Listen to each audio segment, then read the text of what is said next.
As soon as his fingers touched the keys of a wealthy boy's piano, the whole room went silent. People had teased him for touching the instrument. Elijah Brooks was not bashful. Rather, he saw little value in filling the air with his words when nobody appeared interested in hearing them nonetheless. He resided in a two-bedroom apartment on the western side of Baton Rouge, close to Florida Boulevard, where the walls were thin and the neighbors were too noisy. In addition to his older brother Isaiah hanging around with people Elijah didn't trust, his mom Charlene worked 2 shifts at a nearby clinic. Except Elijah? In his possession was musical talent. Not a high-tech piano or anything fancy. All it is a battered old keyboard at the local recreation center. The chord would spark if you turned it the wrong way, and half of the keys didn't function. But for Elijah, that was sufficient. After finishing school each day, he would dash over, eager to play. All he had were the sounds in his head and heart. He had no sheet music and no tuition. "I felt what I played," he said. Emotions can range from joy to wrath to complete quiet. Nobody had ever instructed him, yet he knew it all along. People just show up. Elijah sat quietly in class.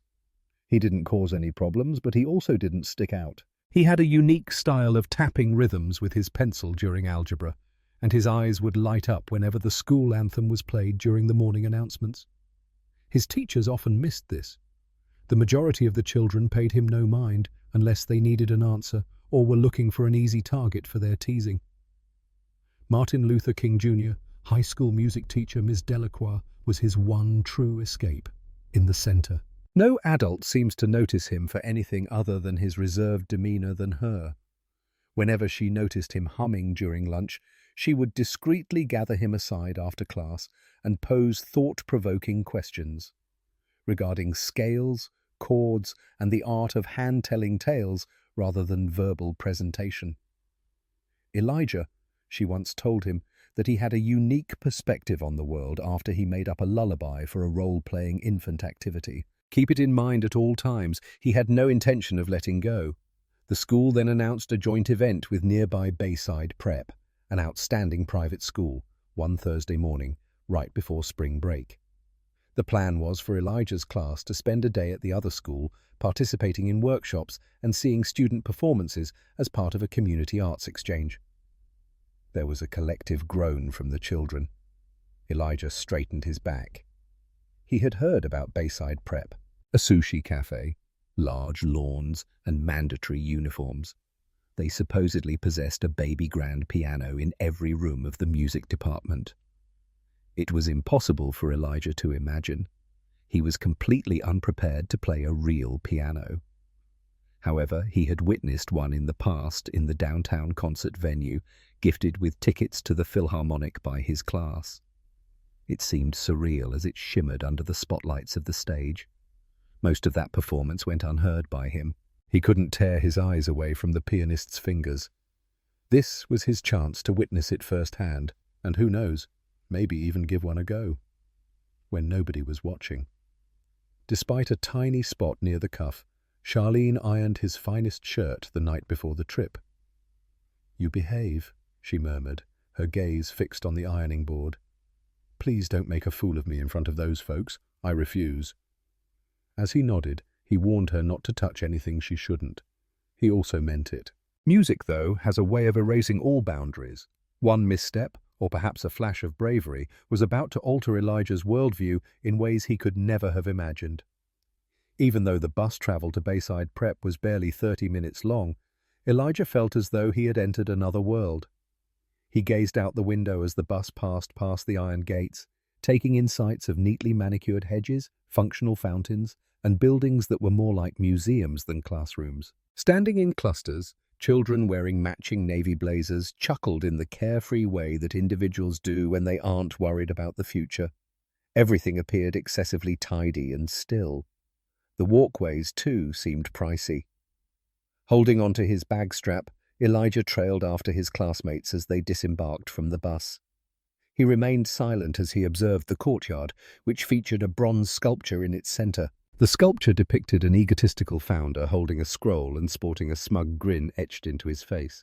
The inside flooring were as smooth as glass, There was a faint aroma of lemon polish and new paper in the halls, confidence rather than commotion, no vandalism, broken tiles, or angry instructors from across the hall.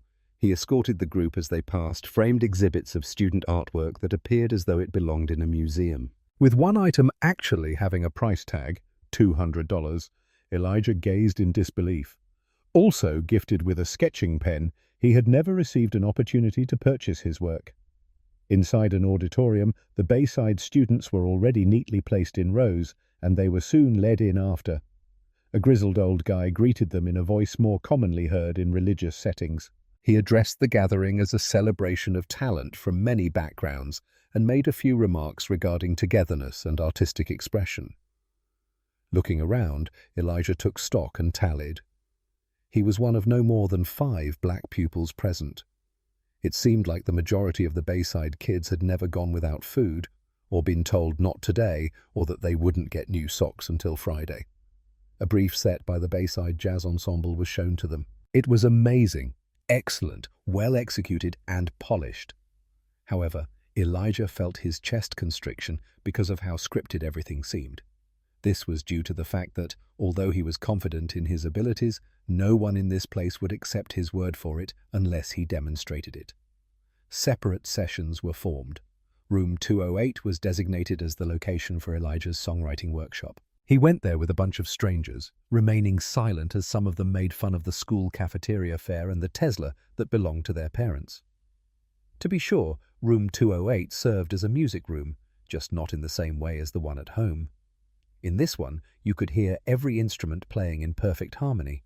A cello in the corner, guitars, violins, and windows that reached the ceiling. The piano, a shiny black Steinway grand that was larger than any instrument Elijah had ever handled, was the focal point. With keys as smooth as bone, the cover was ajar. Even though the teacher hadn't shown up yet, the majority of the students sat down uninterested. Neither did Elijah. As if it were challenging him, he stood by the wall, his gaze fixed on the piano. His attention was then drawn to a voice speaking from behind him. "Don't even consider it," he said, turning away. Along with 2 other boys who appeared to have perfected their scowls in the mirror, he was glaring at a tall boy with slicked-back blonde hair. The towering figure sported a blazer with the initials PJW embroidered onto the fabric. "My dad gave that to us," the young man explained. "Is there something comparable where you live?" Uncertain as to whether the child was being sincere or only seeking an emotional response, Elijah blinked. It was never going to break. "Have you considered that?" With an evil grin, the young man grimaced. "Use caution. Those keys aren't designed to withstand grime." The words were as sharp as a slap. A hush fell over the room. Other pupils shifted their gaze to observe. Despite the rising temperature, Elijah remained still. Both of his hands remained by his sides. It was as if the piano had moved into a different dimension. It appeared farther away now. A part of him considered leaving. Another aspect wished he could express himself, but he was afraid his voice wouldn't be steady enough. However, Elijah's mood took a sudden turn for the worst the moment someone behind him laughed. The choice had slipped Elijah's mind. His heart was racing and his face flushed as he stood motionless for an instant. He was approaching the piano the very next moment. The blonde boy's grin loosened a little bit. His companions exchanged expressions as if they were taken aback by what they were witnessing. No flinching from Elijah. With both hands, he retrieved the bench and sank into it with the deliberate grace of someone with infinite time on his hands. Even though his hands and throat were both wet, he remained composed as he held his fingers. Like a breath held for too long, the room was still, though not silent. No one has heard from the teacher just yet. Perhaps that was for the best. Might have been destiny. Elijah put his palms up on top of the keys. He then paused. Reason being, this wasn't the broken keyboard from the recreation facility. I felt it. Here was mass. The roar was so powerful that it filled the room and reverberated. Reason being, presence, not volume. Every person's gaze was fixed on him. Dirty fingers. Like if Preston's skin had somehow tainted the air, accompanied Preston's voice as it echoed within his mind. Pressing the first key, a plain C, gently and cleanly, He took a final breath. The sound was as if it had been patiently waiting for him. A letter G followed by an E. As usual, he relied on his gut instinct to construct the chord. It was unnecessary for anyone to tell him how. Nobody ever had to explain music to me because it just clicked. With a gradual increase in intensity, he let his left hand to trail behind, playing walking bass notes. After that, the right hand came back, playing a familiar but incomplete melody over the beat. Whenever he was by himself, he would play this song. That one he'd always kept under wraps as it was too intimate. A tune that could convey what he couldn't verbalize. Room dynamics started to change. Discussions ceased. Leaning forward caused chairs to creak. The two boys positioned behind Preston had lost their playful expressions. That was their expression, bewildered. Preston clenched his jaw and remained silent. As for Elijah, he had stopped paying attention. They didn't have him on their team. When he was home alone at night, he would play this song while listening to the traffic outside his window. On Sundays, as he was playing, his mother would occasionally close her eyes and her face to listen to gospel music at church. Do not touch that. He was playing for the untold version of himself. The chorus rose in pitch. Now he was confident and keen, and his hands were flying faster. It had its flaws. He fumbled with a chord and a note. However, that was irrelevant.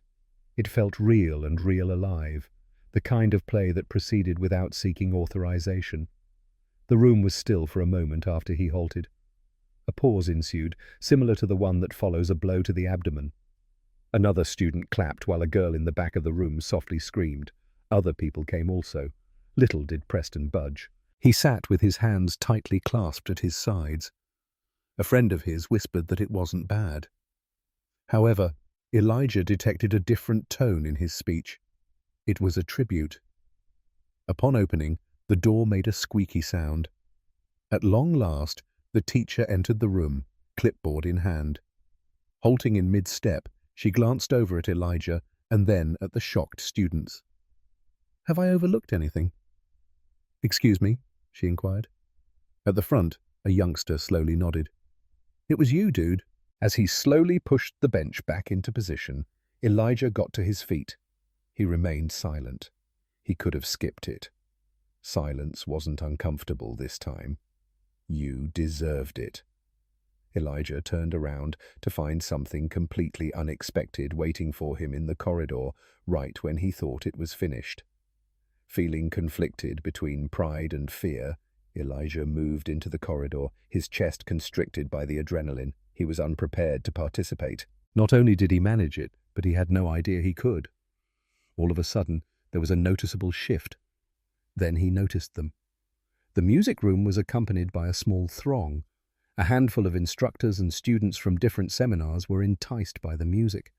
Observers' expressions ranged from curiosity to astonishment and even awe. However, Elijah's attention was instantly drawn to Miss Delacroix's face. With her hand covering her mouth, she stood at the back, her expression not one of shock, but of something softer. Her piercing gaze caused Elijah to momentarily lower his gaze. At a leisurely pace, she approached him. She inquired softly if you had actually played it.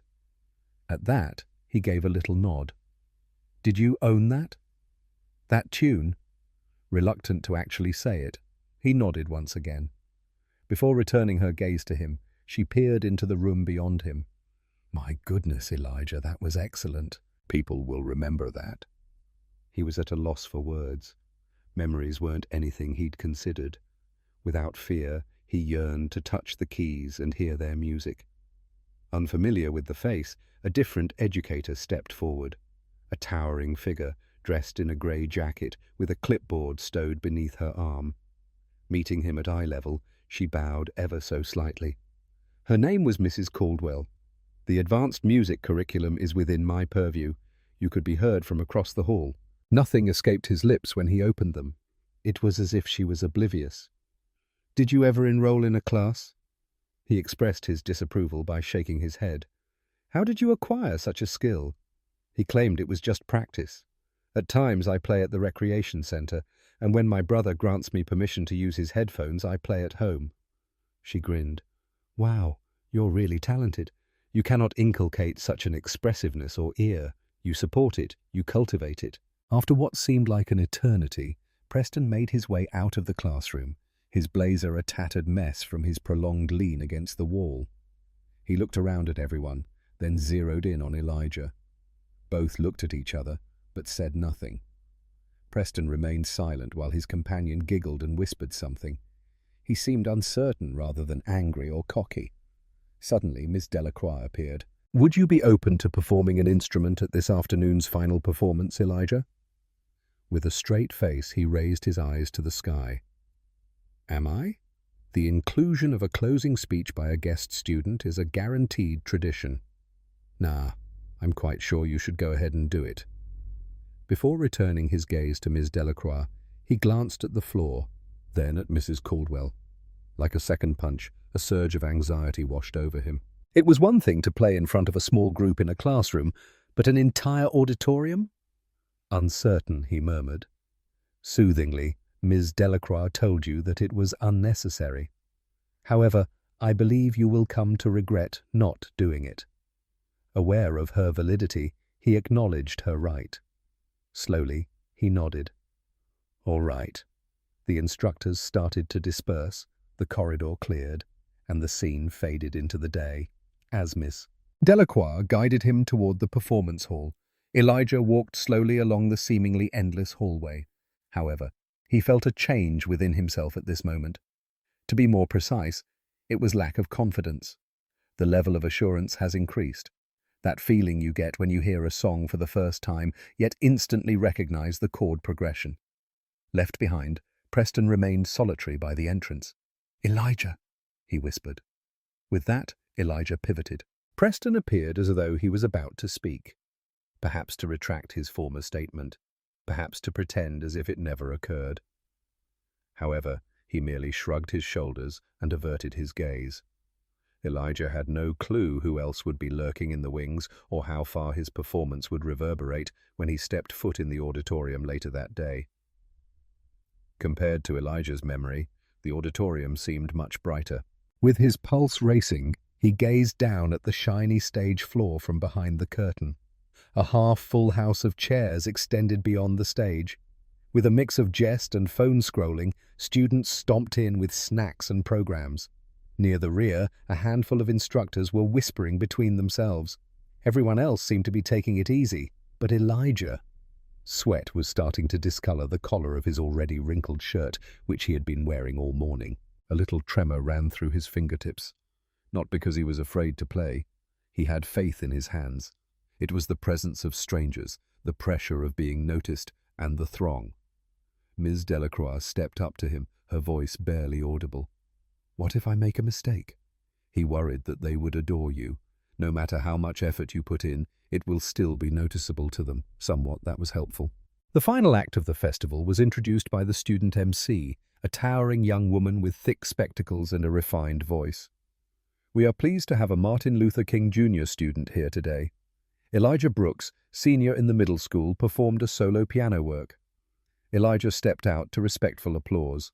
All eyes were fixed on the piano poised in the middle of the stage. He spared no glances toward the audience. Under the illumination, it continued to shine as before, as if it had come to know him.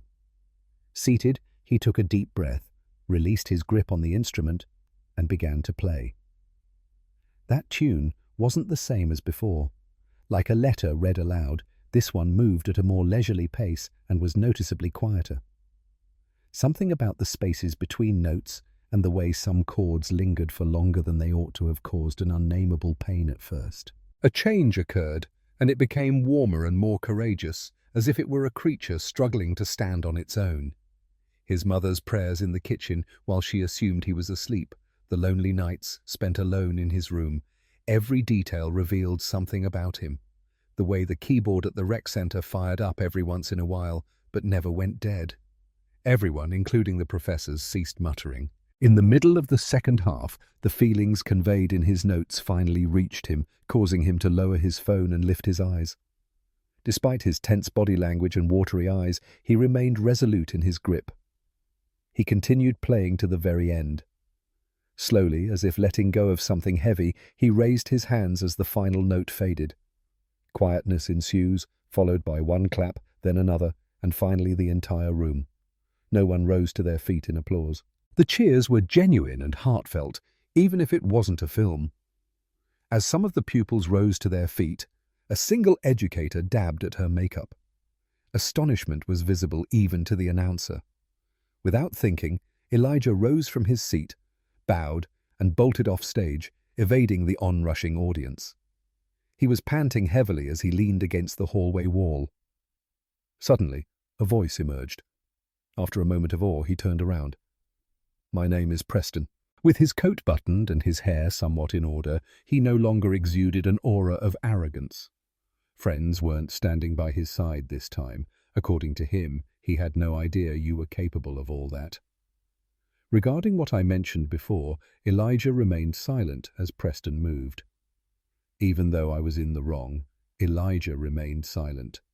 To be honest, I simply wasn't prepared for it. "You weren't obligated to," Elijah murmured softly as he studied him. Sure enough, Preston just gave a single nod. Just two lads standing in a corridor that's too large for them, with no big moment or handshake in between. "You succeeded," and Ms. Delacroix smiled as she emerged. I think I heard him laugh so hard that he was gasping for air. After a long moment, she finally glanced at him. "Let's meet up later. I have someone I'd like you to meet."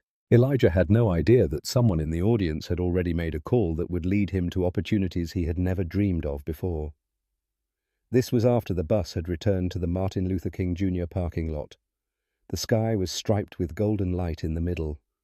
Seated in the rear, with his forehead pressed against the window, Elijah observed the disintegration of Baton Rouge, all too familiar: fast food joints, petrol stations, neighborhood stores. Cozy, however it's noticeably smaller now. On the ride, he hadn't spoken much. He got a few high fives from his peers. Some questioned his training for that kind of play. For his part, Jammery cracked a joke. "Impressive, you managed to make the well-to-do applaud." Despite Elijah's smile, a buzzing noise remained within. Nor anxiety nor fear, but something else he couldn't quite put his finger on just yet. As the kids got off the bus, Ms. Delacroix stood at the bottom step to watch. She softly pulled him aside and mentioned Elijah. "You know the lady I told you about, Mrs. Caldwell?" As he blinked, he heard her want to see you again. "Why?" "Scholarships are used to fund her summer arts program. She mentioned that finding someone without formal training like you is quite rare."